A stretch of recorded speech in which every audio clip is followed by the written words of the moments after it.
Alright, so what's up everybody and welcome back to another video on this channel, and today we will talk about how to choose the best aperture when you're out there to take some photos. So at the end of this video you will know what aperture is and why it's important for photography and filmmaking and how you can use it for all kind of photography genres. So let's get started. Okay, so the first question is obviously what is aperture? And you probably already know the basic camera settings that you need to take photos. So ISO, aperture and shutter speed. And the aperture is a tiny iris that is inside of your lens that affects how much light gets into your camera. So obviously the smaller that is, less light gets in, and the other way around, the more light gets in. And you can adjust this in your camera settings by choosing an aperture or the so-called f-stop. And some examples are f1.8, 2.8, 5.6, 8, 11, 16, 22 and so on. And in this case, the bigger the number gets, less light will hit the sensor. So if you use an f-stop of 2.8, the iris is open and you let a lot of light in. And in contrast to that, if you use f22 for example,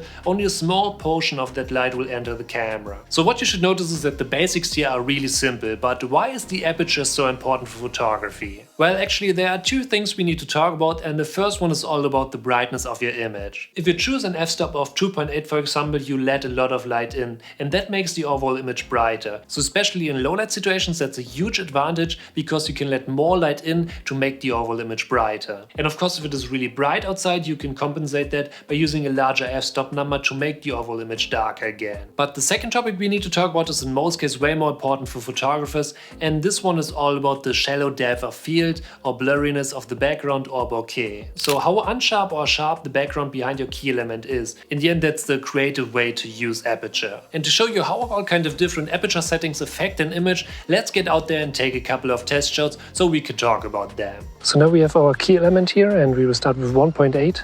So we should get a really nice bokeh. So here's the first image. Now let's switch to 2.8.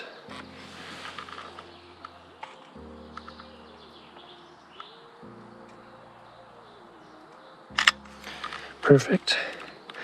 The next one that I will use is 5.6.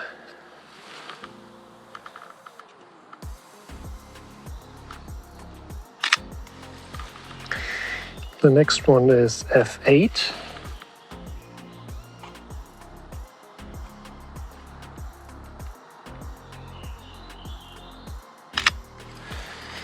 Now let's switch to f11.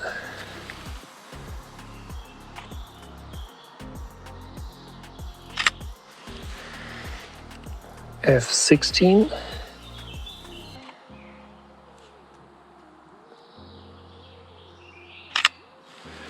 And 22.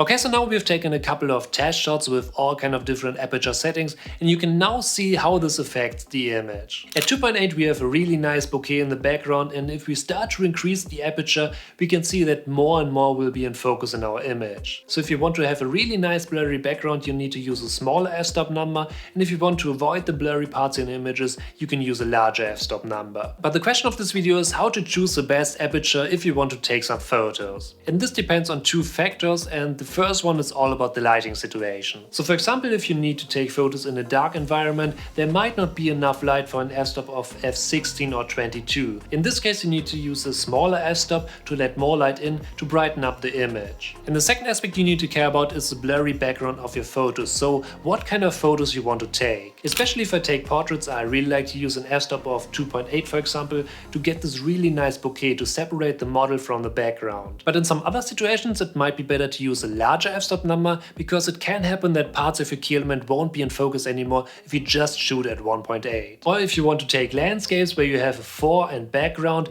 both should be in focus. In this case an f-stop of 1.8 might not be the best option because the distance between the fore and background is way too big, so one part won't be in focus. So yeah, the basic question that you need to answer before you take a photo is how much of your photo should be in focus, and right after that you can set up the aperture to take the image. But yeah, I think that's it for today. So thank you for watching, I hope you enjoyed this video, and if you're new here, don't forget to smash that subscribe button to stay updated for upcoming videos, and I'll see you in the next video.